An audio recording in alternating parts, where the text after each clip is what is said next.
rekan-rekan sekalian, para kerabat desa, para kepala desa dan perangkat desa, para kepala dinas PMD dan aparatnya. Eh, di sini juga terlihat ada dari beberapa kementerian dan lembaga ini eh, ikut serta di sini. Terima kasih. Kemudian juga para tenaga pendamping profesional. Jadi ada hal yang menarik ini, Gus Panudi, kerabat desa sekalian, pada waktu sesi satu ya dari narasumber di forum sinergitas antara pemerintah pusat dan daerah. Di situ ada narasumber dari Kementerian Keuangan yang eh, fungsional media yang memang di sana mengurus sepenuhnya ya mengenai dana desa. Jadi ada hal yang menarik karena di situ memang topiknya adalah kebijakan apa untuk desa di tahun 2024 ya. Misalnya di sana ada dari Kementerian Dalam Negeri ya tentang apa kebijakan untuk 2024, kemudian juga ada dari Kementerian Desa juga tentu saja ya untuk kebijakan tahun 2024. Dan yang kita bicarakan di sini adalah satu isi ya dari eh, Dijen di Kementerian Keuangan di JPK untuk melihat khususnya di sana adalah mengenai bagaimana dana desa ya, direncanakan untuk 2024. Nah, di tahun ini salah satu pembicaraan yang menarik itu adalah mengenai tambahan pagu dana desa. Jadi mulai tahun 2023 itu total dana desa yang disalurkan 70 triliun, 2 triliun itu disalurkan pada tahun anggaran yang sama. Dan itu dinilai tinggi ya, tinggi. Nah, yang menjadi pertanyaan adalah bagaimana supaya bisa mendapatkan tambahan pagu dana desa itu.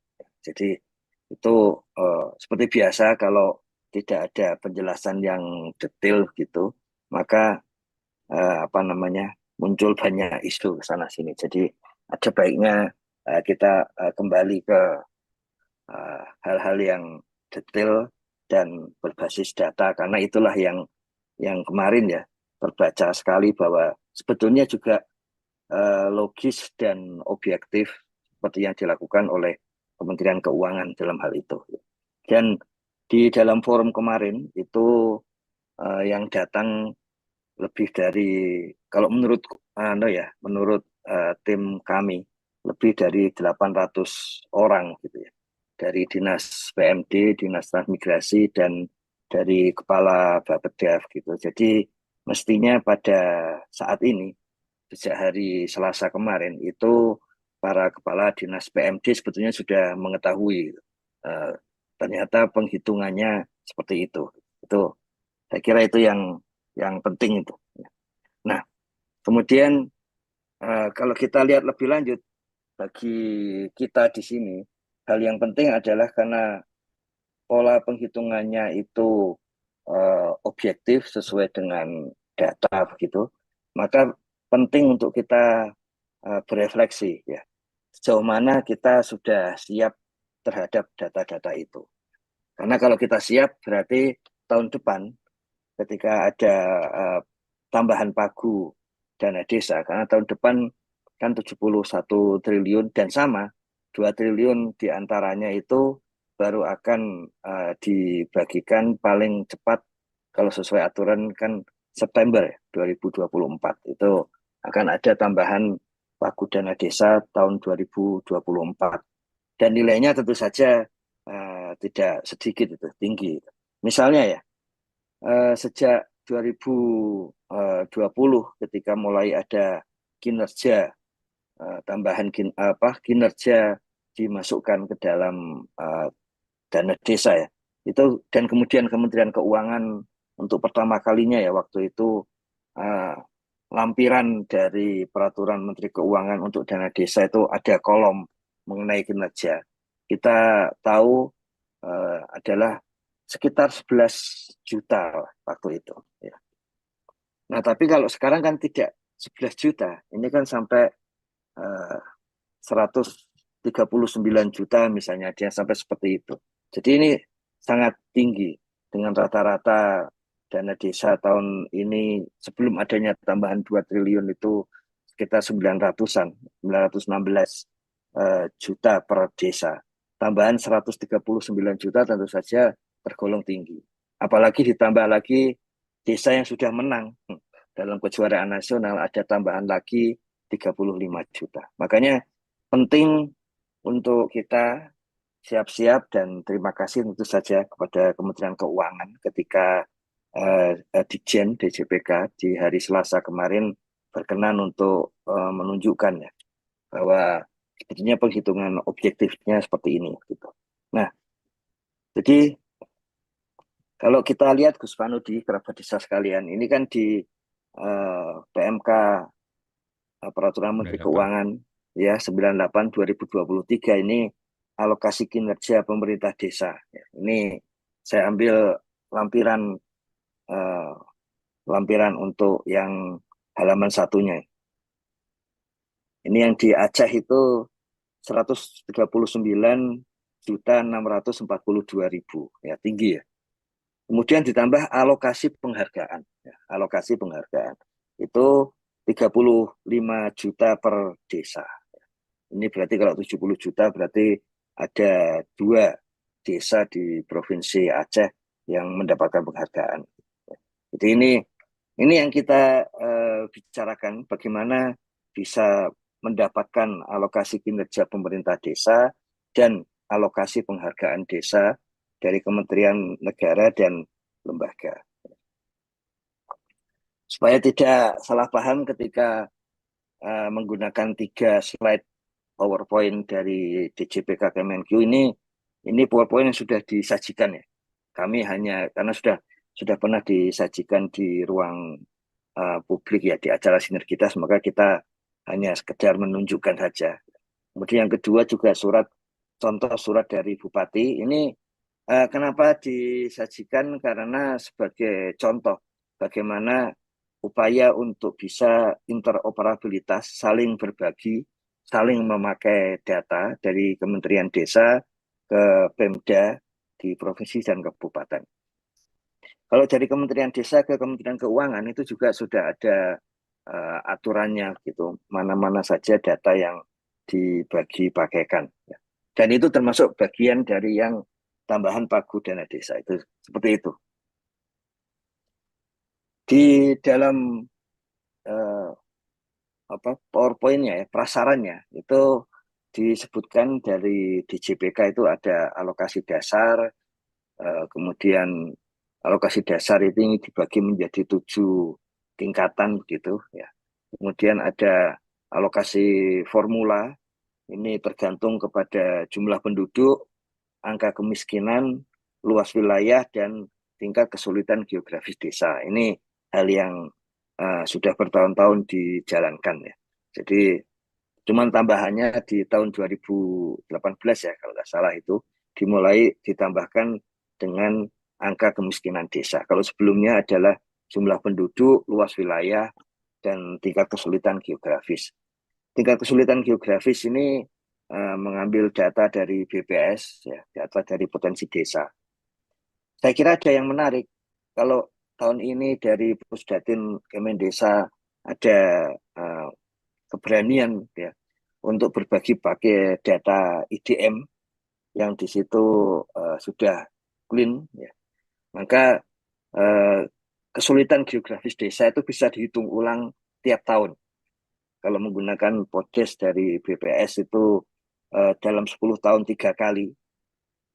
Kalau di dalam IDM itu bisa tiap tahun. Ya. Apa pentingnya mengetahui tingkat kesulitan geografis tiap tahun? Kalau tiap 3 tahun kan berarti angkanya akan sama ya 3 tahun itu. Kalau tiap tahun kan kita bisa melihat perkembangan yang lebih real, yang ada di desa dalam hal penurunan atau kenaikan tingkat kesulitan geografis. Kemudian ada alokasi afirmasi, ini untuk yang desa tertinggal dan sangat tertinggal, serta berpenduduk miskin terbanyak.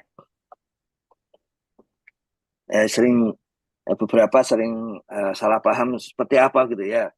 Gampang itu, rata-rata dari dana desa 916 juta ya kalau kemarin ya. Itu kalau lebih dari itu ya kemungkinan ada banyak orang miskinnya gitu. Makanya eh, saya banyak orang miskin tapi kok di desa saya banyak orang miskin tapi kok dana desa saya kok sedikit. Itu hampir hampir tidak mungkin karena begitu banyak orang miskin justru dana desa pasti akan lebih banyak. Dan artinya kalau dana desa di desa kita lebih tinggi daripada rata-rata nasional, itu satu tanda-tanda juga bahwa di desa kita itu dana desa sebaiknya juga diarahkan untuk penanganan kemiskinan. Kemudian alokasi kinerja. Nah, ini alokasi kinerja ini untuk desa-desa yang memang kinerjanya bagus, terutama berkaitan dengan uh, karena ini di Kementerian Keuangan ya, dan datanya mereka punya lengkap ya.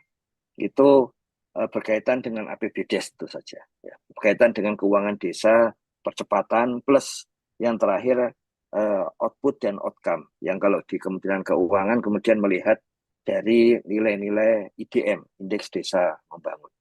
Juga di sini sudah ditunjukkan alokasi dasarnya 65% untuk tahun depan itu, kemudian alokasi formulanya 30%, alokasi afirmasi 1%, dan alokasi kinerja 4%. Beberapa hari yang lalu kita sempat diskusikan meskipun secara ringkas ya. Ini pola kalau kita lihat dari 2015 sampai 2023, kemudian ada tambahan alokasi kinerja. Kita mengetahui sebetulnya segera kita memahami arah yang diambil oleh Kementerian Keuangan makin lama akan makin uh, disesuaikan dengan alokasi-alokasi kinerja itu. Apalagi kemudian ditambahkan yang 2 triliun terakhir itu baru tahun berjalan dan basisnya itu juga praktis kinerja. Makanya ini kan nanti menarik itu karena 4% plus 2% sebetulnya. Nanti tahun depan ini dana desa disampaikan kepada 75.265 desa ya, sesuai keputusan Mendagri nomor 100 garis miring 145 garis miring 2022. Ini yang lahir pada Oktober ya tahun lalu ya. Kemudian 6 desa ini tidak dialokasikan karena apa namanya itu ya memang di desa itu ada berbagai apa namanya itu ya alasan ya. Kalau desa Kenekes ini kan memang desa adat ya dari suku Ya. Baduy yang memang tidak berkenan untuk mendapatkan dana desa dan tidak tidak kemudian di apa namanya itu diberi sanksi nggak seperti itu. Kalau desa-desa yang lain ini terutama berkaitan desa itu sendiri ada apa ya ada kode wilayah gitu tapi di dalamnya di uh, desa itu sendiri sudah tidak dihuni gitu ya seperti Wonorejo di Balangan ini selama beberapa tahun seperti itu cuman kan proses menghapus kode wilayah itu kan ada prosesnya kemudian juga ada desa-desa yang lain ini persoalan yang lain lah. Nah yang menarik itu adalah slide ini. Di slide inilah kemudian kita mengetahui bahwa 70% sampai 100% indikator kinerja wajib. Kalau yang indikator kinerja utama itu adalah desa melaksanakan BLT dana desa. Ya. Ini memang berdasarkan data, baik itu dari P3KE, ya, yang kemarin kita sudah hari kemarin kita sudah diskusikan dengan Pak Deputinya langsung ya. Itu eh, tiap desa kiranya masih ada by name by address warga miskin ya. Dan kalau di BKKBN kemarin kan Pak Deputi menyampaikan bukan hanya miskin tapi miskin ekstrim dengan ukuran Bank Dunia gitu. Kemudian tidak terdapat penyalahgunaan keuangan desa sampai batas waktu penghitungan rincian dana desa. Dan ini dinilai oleh Pemda. Jadi tidak terdapat penyalahgunaan keuangan desa. Ya. Belum sampai pada keputusan pengadilan yang inkrah gitu. Jadi Pemda itu berperan di sini ya tentang apakah terjadi penyalahgunaan keuangan desa apa tidak pada tahun berjalan ya sampai saat diusulkan. Kemudian besaran silpa dana desa tahun 2022 tidak melebihi 30%. Ini yang harus hati-hati ya. Karena kita mengetahui dari postur APBDes yang sudah dikumpulkan, kalau di Kementerian Desa sudah dikumpulkan, terima kasih ini kepada tenaga pendamping profesional ya. Nah, di situ kelihatan bahwa salah satu peningkatan nilai APBDes ternyata kok malah dari silpa. Ya. Meskipun jumlahnya sekitar 4% ya secara nasional ya. Tapi desa per desa siapa tahu ada yang lebih tinggi. Karena rata-rata ya pasti ada yang tinggi, ada yang lebih rendah realnya di lapangan gitu. Jadi di sini eh, mestinya sih tidak mungkin ya dana silpa sampai 30% itu mestinya tidak mungkin kecuali di desa itu sedang ada beberapa problem di lapangan ya misalnya tiba-tiba kepala desanya atau sedang ada konflik gitu misalnya seperti itu ya bisa jadi kemudian di pertengahan sampai akhir tahun eh, pembangunan tidak jalan dan kemudian silpa di tahun ini ya nanti di bulan Desember itu kemudian sampai 30%. Tapi harusnya enggak. Makanya sudah logis ya itu masuk dalam indikator kinerja utama. Kemudian ada indikator kinerja wajib. Ini dinilai oleh pemerintah pusat ini ya. Kenapa dinilai pemerintah pusat ya? Gampang, datanya ada di pemerintah pusat. Ada di sana juga. Memang ada tantangan dan itu pernah disambut oleh Kementerian Keuangan kan. Bagaimana kalau semuanya dari pemerintah pusat yang kita pertama kali melihat apa namanya itu melihat bagaimana uh, lampiran dari PMK itu uh, lampirannya sudah langsung merujuk sampai sampai kepada data-data pada level desa pada tahun 2022 ini. Ini apa namanya uh, pertama kali muncul ya di tahun 2022. Jadi waktu itu uh, kami juga menyambut baik gitu ya karena dengan algoritma dana desa waktu itu ya yang sampai uh, apa namanya itu uh, di situ ada yang menarik dari Kementerian Keuangan kemudian dari situ langsung sampai ke level desa. Jadi waktu itu ya kami menyambut baik lah karena itu satu langkah berani berani tentu saja karena basisnya ada gitu kan bahwa praktis menggunakan data. Ya. Nah di indikator kinerja wajib, nah ini yang menarik juga ini. Jadi uh, bahkan sudah berkenan berbagi bobotnya ini. Rasio PADES terhadap pendapatan APBDes. Kita ketahui uh, bahwa ini nilainya tergolong rendah ya, tapi yang menarik adalah apakah ada perubahan. Kita tahu di tingkat nasional tidak sampai 3% ya, 2,65% gitu APBDes PADES per APBDes gitu ya. Jadi ini penting ternyata penting ya. Dan menurut saya sih benar karena itu kan salah satu indikasi kemandirian finansial desa. Kemudian yang kedua status operasional BUMDesa ya. Jadi BUMDesanya ada tidak, aktif tidak. Nah yang menarik nanti kita cek bisa diambil dari data mana itu ya. Kalau data itu ada dan sampai ke level nasional sebetulnya ini ya sudah eh, sudah jadi bisa ditunjukkan.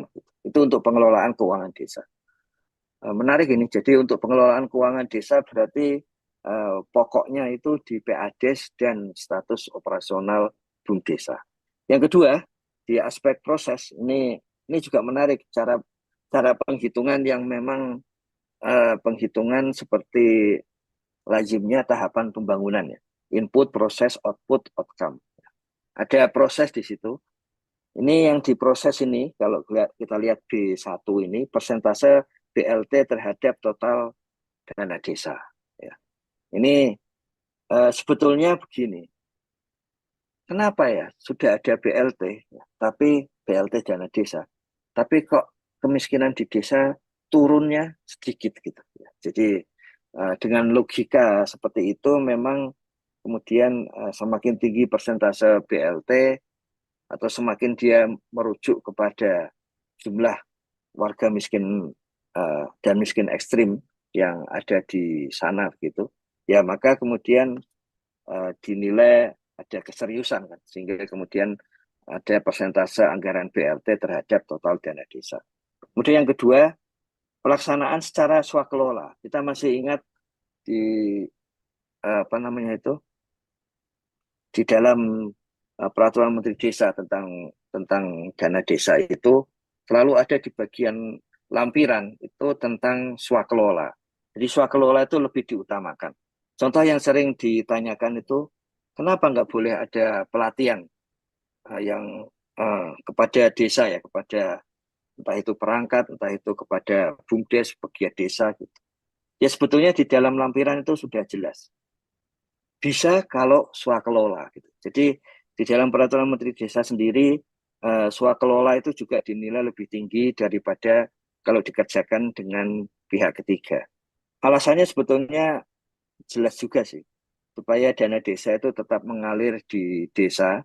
Kalau swakelola berarti akan dikerjakan oleh entah itu pemerintah desa atau bersama warga desa sendiri, tapi tidak oleh pihak ketiga yang bisa, tidak semuanya sih, tapi yang bisa itu dana mengalir kepada pihak ketiga dari luar desa. Jadi ini memang logikanya adalah memang itu untuk supaya dana desa tetap bergerak di desa. Kemudian anggaran ketahanan pangan. Ya ini karena secara global itu pangan ini sedang berbahaya ini ya, terutama dengan perubahan iklim ya. Makanya tadi waktu di awal sebelum acara Gus Panudi menyampaikan bahwa di Sukoharjo justru panen berhasil ini apa namanya itu berita yang menggembirakan sebetulnya Gus. Kemudian kategori output capaian keluaran dana desa, realisasi penyerapan dana desa. Saya kira ini ahlinya di Kementerian Keuangan. Kemudian yang kedua, nah ini di Kementerian Desa perlu menyumbang datanya, yaitu keluaran dana desa, ya, capaian keluaran dana desa tahun sebelumnya. Jadi karena itu eh, kita sama-sama tahu ini tenaga pendamping profesional itu harus rajin dan detail dan lengkap ketika mengisi Monef dana desa. Karena capaian keluaran dana desa itu ya datanya ya ada di sana gitu ya. Jadi kerjasama antara tenaga pendamping profesional dengan perangkat desa dan kemudian ya dengan Kades dan perangkat desa, kemudian dengan pemerintah daerah itu kemudian jadi penting di situ. Kemudian kategori outcome yaitu menggunakan status indeks IDM tahun 2023.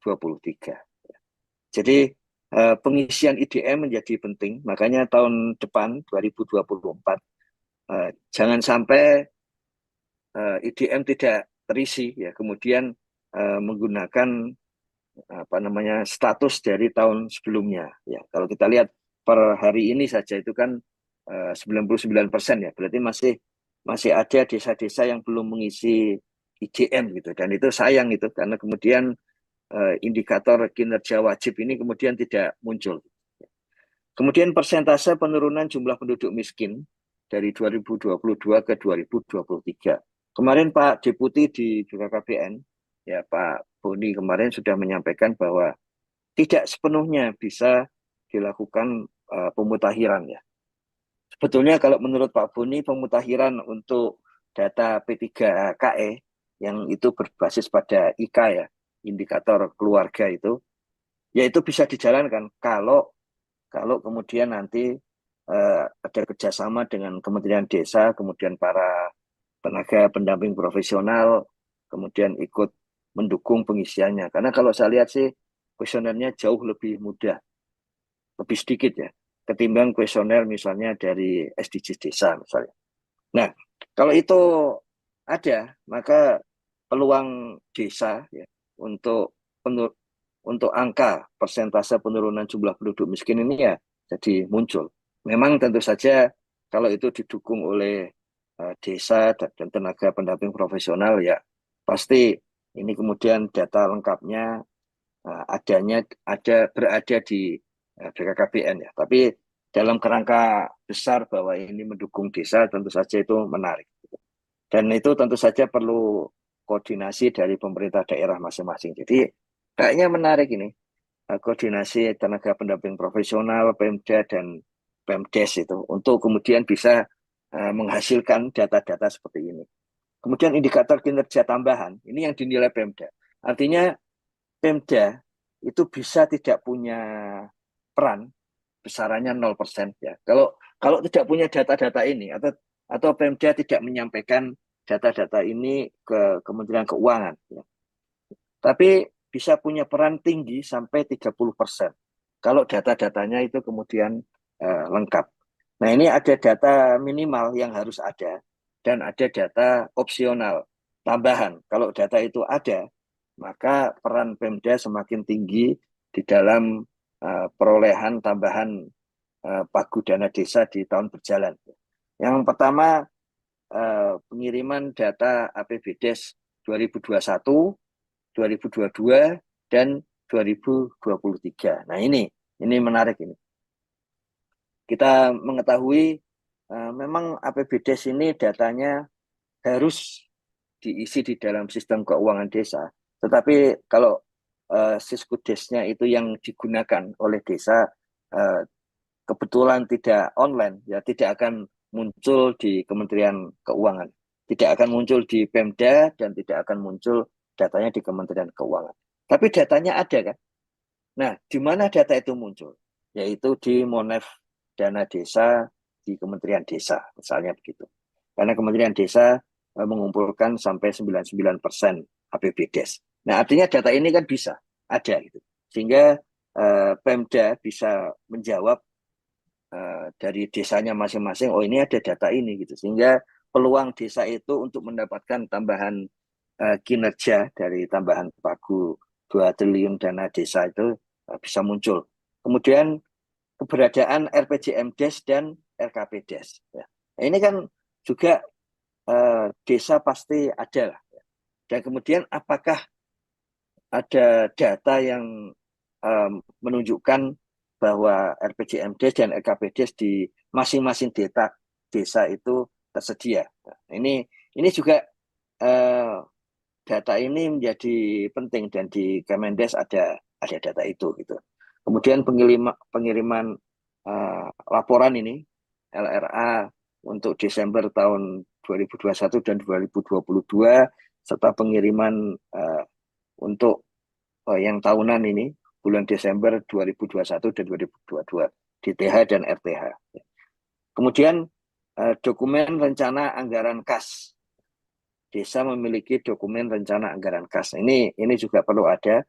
Ini artinya kalau kami lihat ini jenis-jenis data yang tidak belum muncul di Kementerian Desa ya.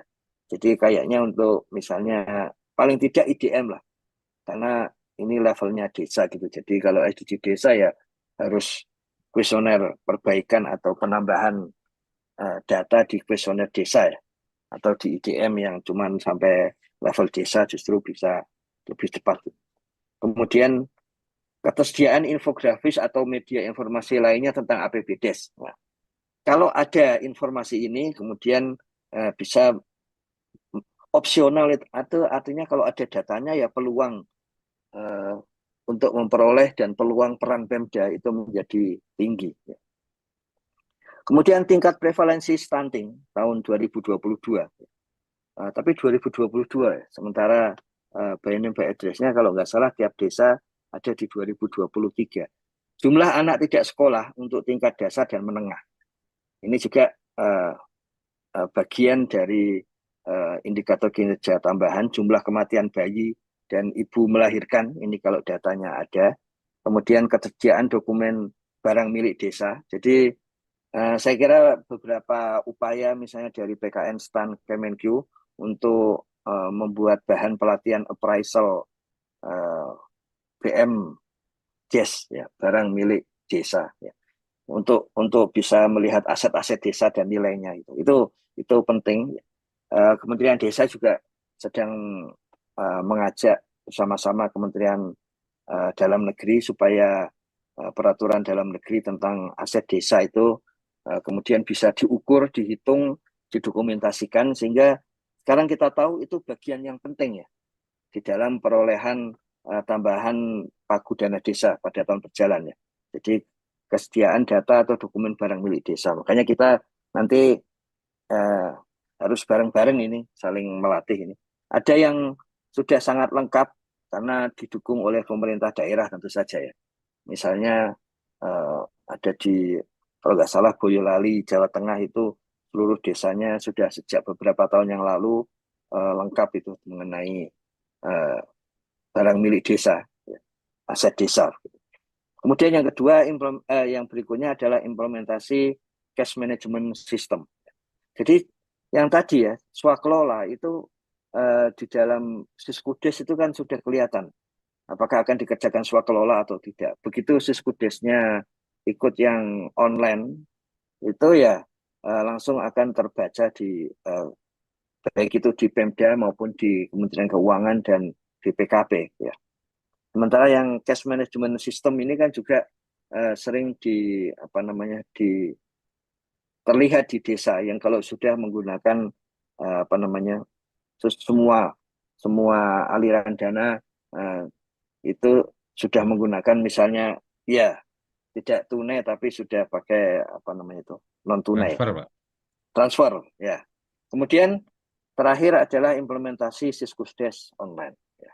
Jadi ini saya kira uh, dengan melihat kondisi sekarang, saya kira ini informasi yang sangat-sangat penting.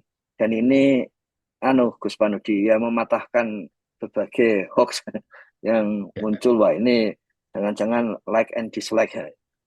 Ini uh, ternyata terutama berkaitan tersedia nggak datanya. Ya.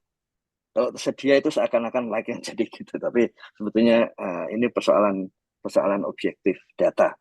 Dan kemudian ada kriteria-kriteria juga untuk tambahan dana desa tahun berjalan. Saya kira kalau yang atas itu apa namanya kinerja keuangan dan pembangunan desa itu nilai IDM tidak hanya statusnya ya, tapi juga nilainya. Dan kita tahu tahun ini sudah kita diskusikan waktu itu dengan Gus Panudi ya.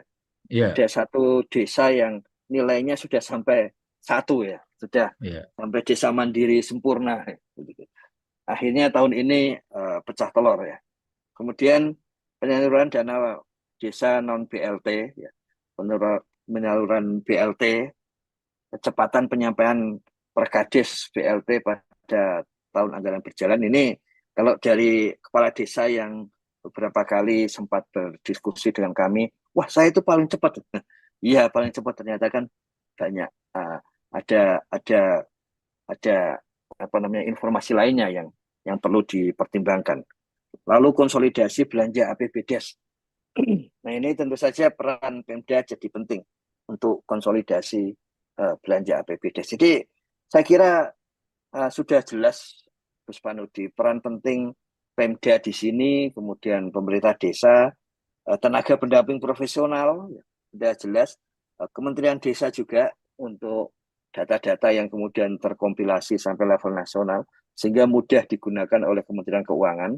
Dan berdasarkan pengalaman tahun ini, di mana ada beberapa desa yang harus dicek ulang oleh Kementerian Keuangan persoalan datanya, maka cleaning data, validasi data, kemudian pengecekan tentang keterpercayaan data itu menjadi penting. Jadi itu satu wilayah yang selama ini dikerjakan oleh, kalau di Kementerian Desa oleh Pusdatin, dan kemudian sekarang dalam proses bekerja sama dengan produsen data, ya, yaitu dari Ditjen Pembangunan Desa dan Pedesaan.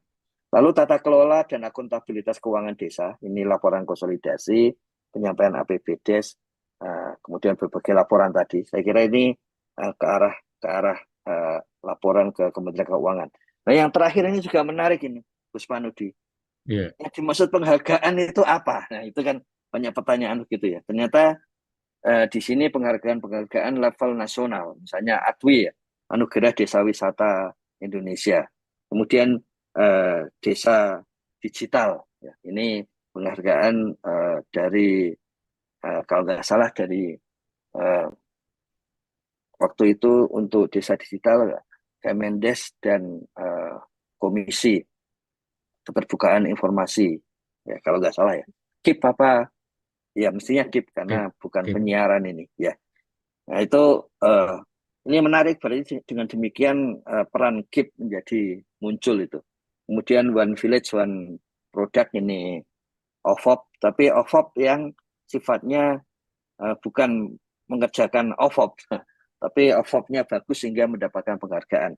Pemenang Kepala Desa Perempuan Inspiratif. Nah ini ada di tahun lalu ini. Tahun ini harusnya muncul karena Hari Perempuan Desa Sedunia kan 15 Oktober ini ya. Berarti sebentar lagi ya.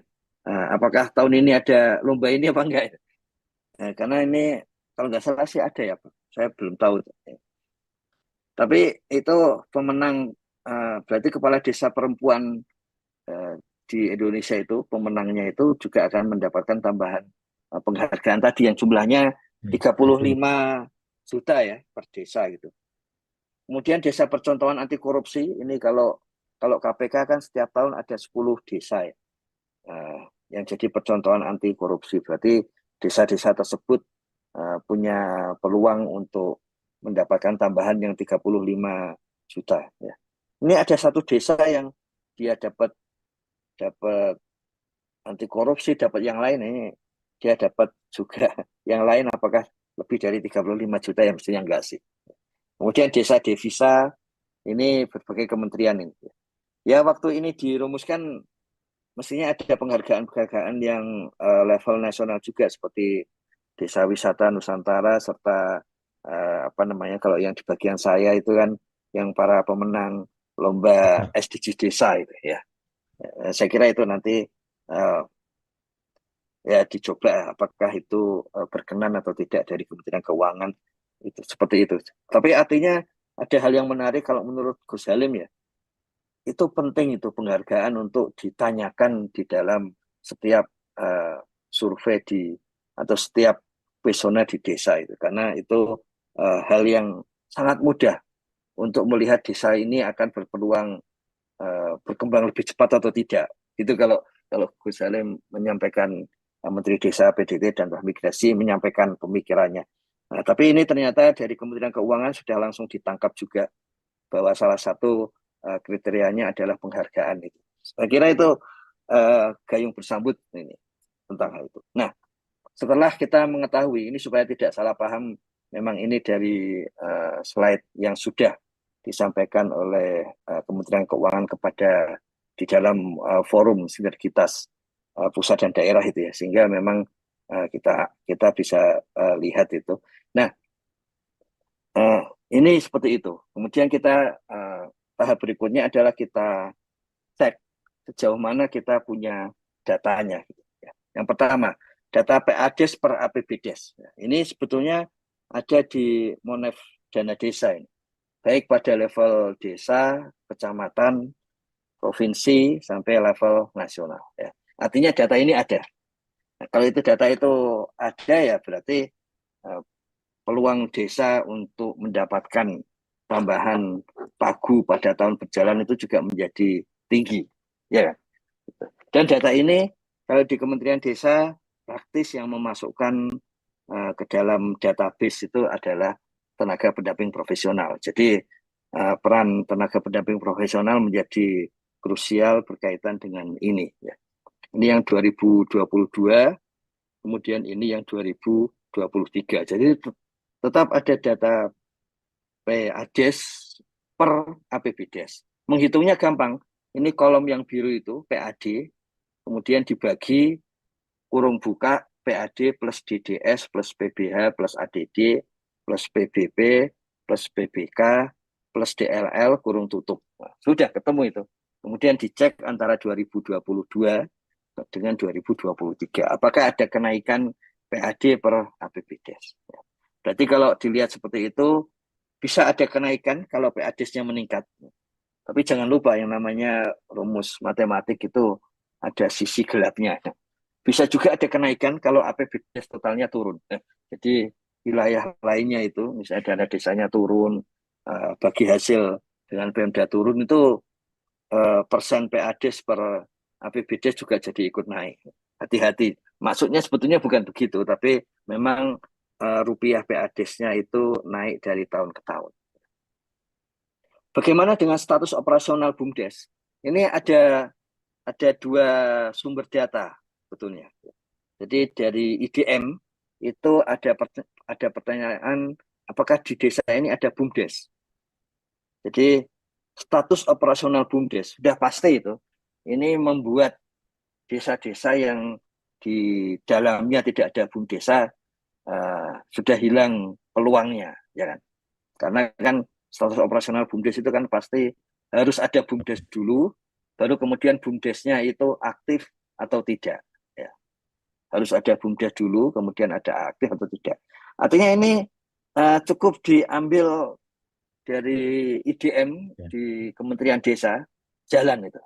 Nah, yang kami tawarkan ini kan waktu forum sinergitas itu kan bagaimana kalau ada kerjasama dengan apa namanya ada tanda tangan dari seluruh kepala desa, misalnya di satu kabupaten, apalagi kalau di satu provinsi ya, bisa juga sih sampai satu provinsi menurut kami karena misalnya kayak Bali, kemudian mungkin DIY juga, serta kemudian Bangka Belitung itu kan jumlah desanya tidak terlalu banyak ya, sehingga mengumpulkan tanda tangan dari seluruh kepala desa itu juga tidak sulit bagi pemerintah provinsi gitu ya.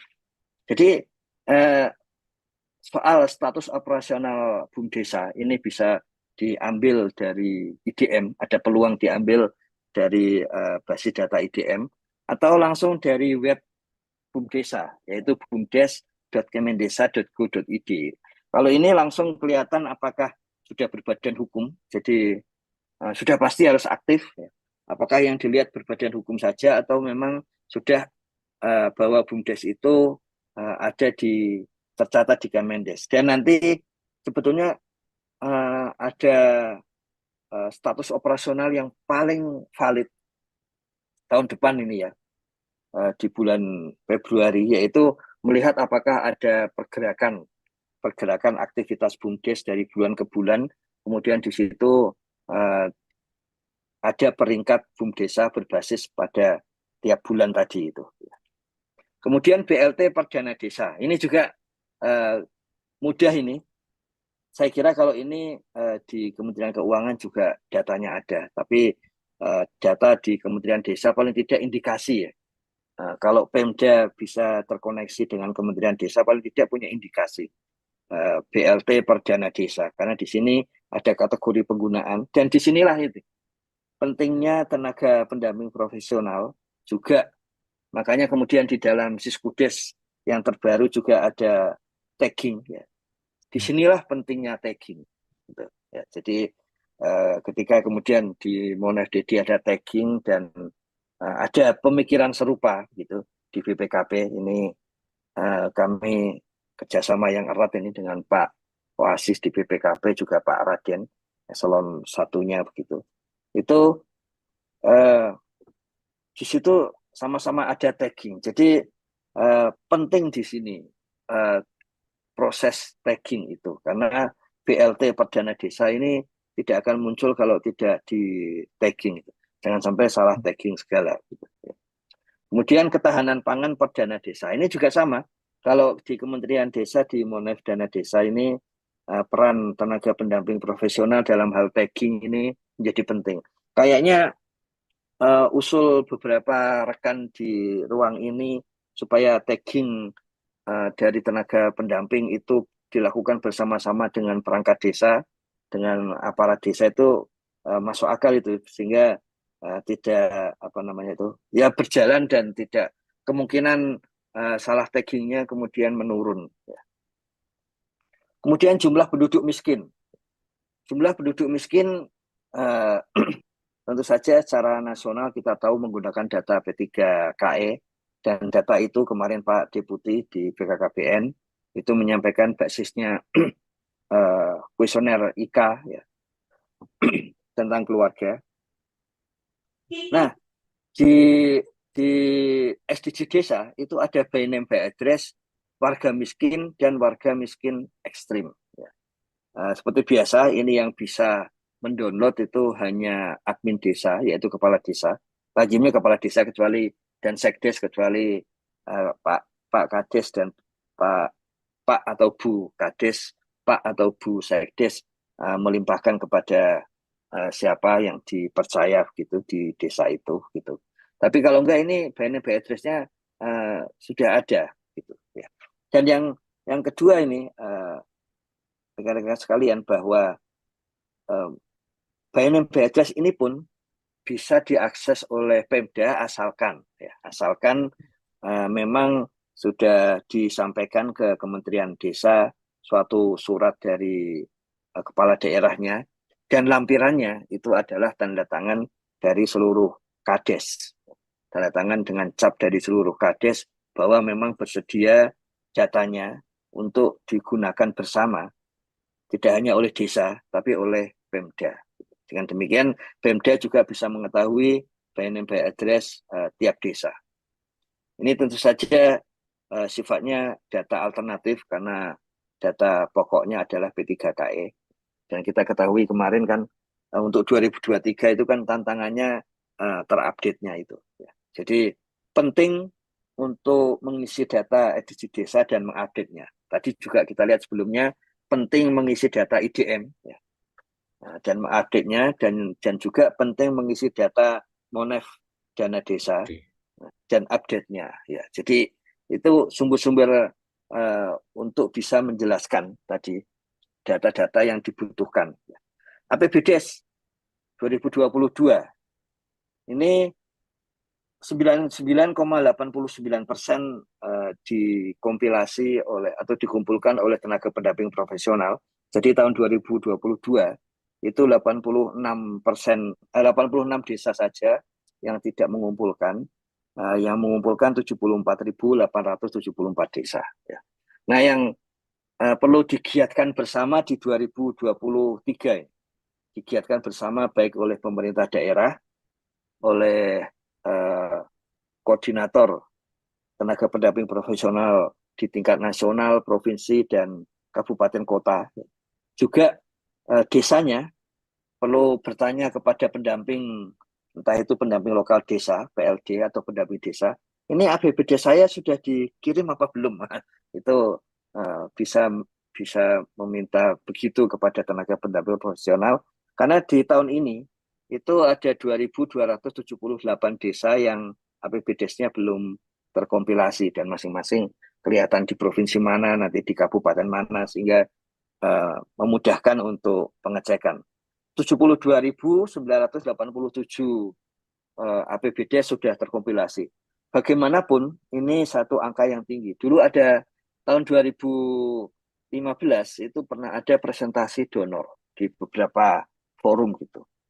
Kemudian donor itu menganggap bahwa kami mengumpulkan dengan sangat tinggi loh.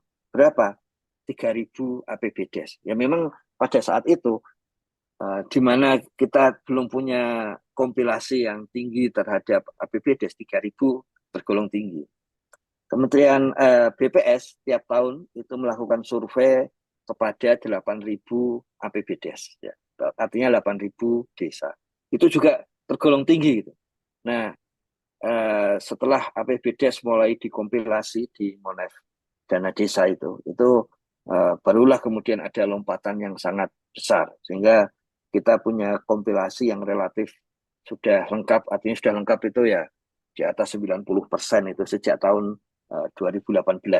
Di 2021 ketika ada apa namanya transisi yang kemudian mempengaruhi APBD terkompilasi, nah itu makanya sekarang kita ketahui pentingnya tenaga pendamping profesional untuk mengisikan ini karena itu bagian dari supaya desa mendapatkan peluang untuk tambahan pagu tadi dana desa di tahun berjalan.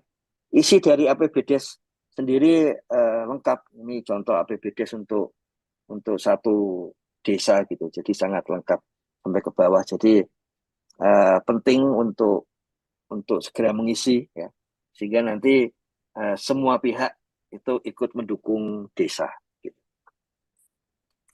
Apakah punya LPJMD dan LKPDes? Ini salah satu pertanyaan di SDGs desa. Ya. Jadi apa namanya bukti bahwa ada LPJMDes, ada RKPDes tersedia di desa itu ya update saja tiap tahun SDG desa, terutama untuk kuesioner desa. Ya. Jadi kuesioner desa seperti itu dan ketika sudah ada kerjasama Pemda dengan desa tadi disampaikan ke Kemendes, maka Pemda pun tiap tahun bisa punya data apakah RPJMDes itu ada atau tidak, RKPDes apa ada atau tidak di tiap desa. Kemudian RPJMDes kalau pakai IDM ini bisa digunakan dengan cara memperkirakan proksi. Karena di dalam IDM itu ada pertanyaan berapa jumlah anggota tim perumus RPJMDes yang aktif ya. Ya kalau itu terisi, ya pasti ya di sana ada RPJM desa. Tapi kalau nggak terisi ya jadi nggak ada. Cuman di sini ada beberapa apa namanya peluang nggak terisi kalau RPJM desnya itu sudah tahun kedua, tiga, empat, lima, enam kan gitu. Atau mungkin sampai tahun kelima. Karena kan nggak membuat RPJM des tahun itu sehingga kemudian ditulis kosong. Jadi kalau pakai proxy ini kemudian dianggap nggak punya RPJM des. Memang yang lebih lengkap berkaitan dengan pertanyaan ini di SDG desa tadi untuk kuesioner desa. Kemudian ada pertanyaan tadi kan data apakah media yang digunakan untuk penyebar luasan APBDes. Nah ini ada satu pertanyaan di dalam kuesioner IDM itu apakah informasi APBDes disebarluaskan ke masyarakat ya melalui papan informasi, musyawarah desa, melalui website seperti itu ya. Baliho dan sebagainya, yaitu komponen lainnya. Nah ini kalau terisi, Pemda, tadi kan bagian dari Pemda. Kalau Pemda bisa menyampaikan ini kepada Kementerian Keuangan, maka desa-desa yang memang sudah menyelenggarakan ini ya mendapatkan keuntungan, yaitu peluang untuk mendapatkan tadi tambahan pagu dana desa. Jadi artinya sumber IDM untuk media APBDes ini tersedia.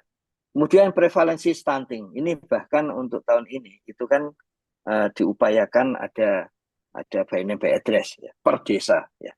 Kemarin kita sudah ketahui dari Pak Deputi Pak Boni itu bahwa tentu saja status ini itu wewenangnya Kementerian Kesehatan ya.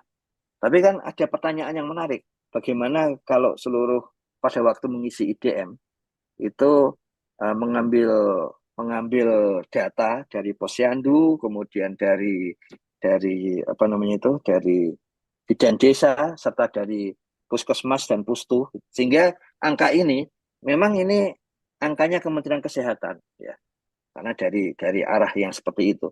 Tapi didokumentasikan di tiap desa. Nah, itu kan hal yang menarik. Dengan demikian pertanyaan tentang prevalensi stunting per desa itu kemudian bisa dijawab dengan menggunakan sumber IDM. Jumlah anak tidak sekolah, ya, ini juga ada di IDM. Ya. Sebetulnya ada data yang lebih rincinya di SIBBM, ya.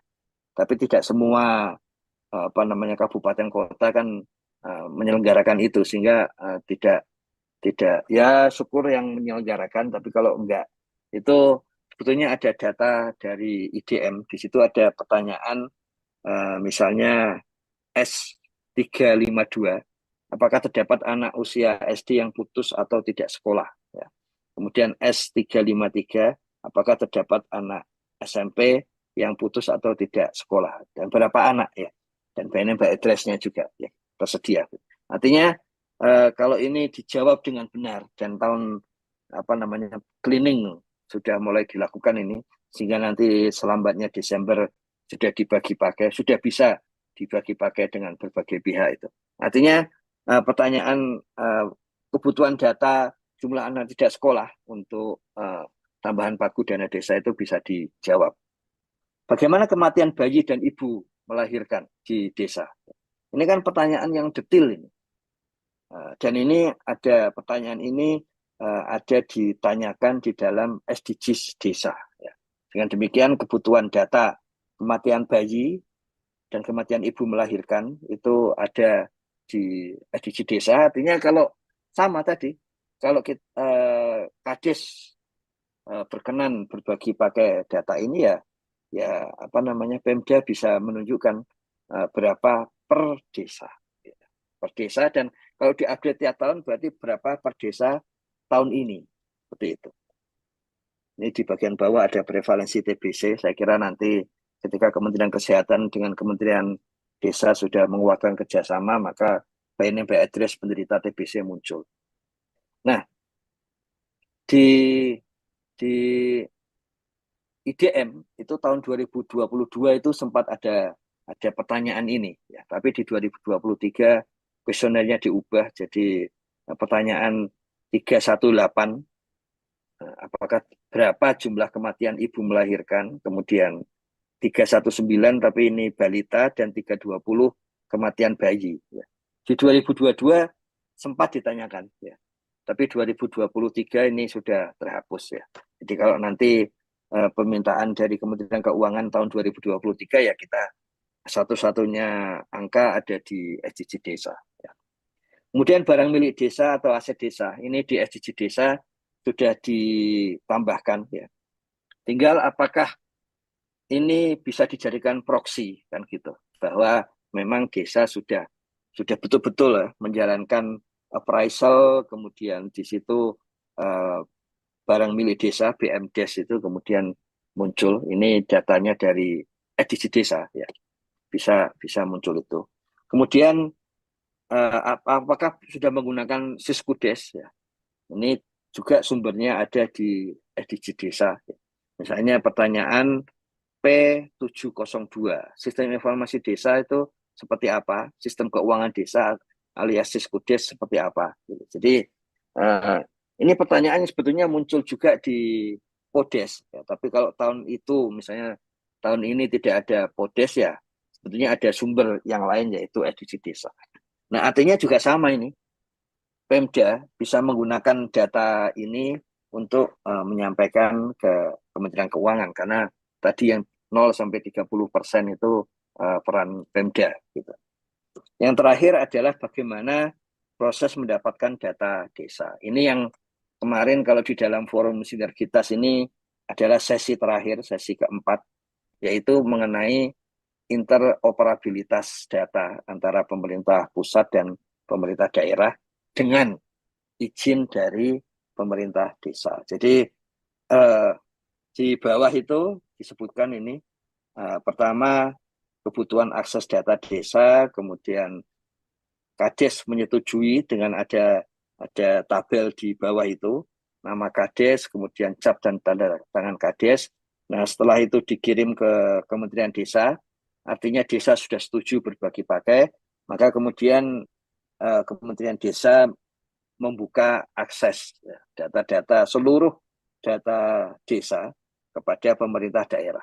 Dan dengan tadi ketersediaan itu, maka pemerintah daerah dapat mengajukan desa-desa mana yang layak dan objektif, ya, untuk bisa mendapatkan tambahan pagu dana desa pada tahun berjalan.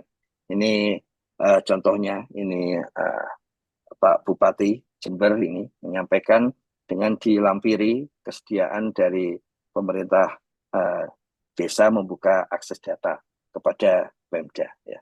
Jadi dengan cara seperti ini, kemudian data-data tadi yang sebetulnya syukur itu Kementerian Keuangan juga fair menyampaikan mana saja yang menjadi bagian ya dari pengalokasian dana desa 2024 ya. Dan kemudian kita bisa mencek satu persatu, ternyata data-data itu relatif ya tersedia di desa. Dan karena atas jasa tenaga pendamping profesional bisa dikumpulkan di Kementerian Desa untuk yang level desa, dan atas jasa tim pendata desa, Pokja relawan SDG Desa misalnya, itu juga sudah terkumpul di Kementerian Desa. Itu Kementerian Desanya mengumpulkan ya. Datanya bisa dibuka hanya oleh admin desa, dan admin desa, Kades, Sekdes bisa, Kades ya, bisa bersepakat untuk menggunakan data bersama dengan pemerintah daerah. Kayaknya seperti itu, Gus Manudi, yang bisa disampaikan. Jadi dengan demikian, jadi bisa kita baca ya, tahun depan desa kita kira-kira akan dapat atau tidak itu tambahan pagu dana desa ya. Jangan lupa itu bukan cuma mengerjakan ya, tapi juga menuliskan sebagai data ya. Dan jangan lupa kerjasama pemerintah desa, tenaga pendamping profesional, dan pemerintah daerah ya.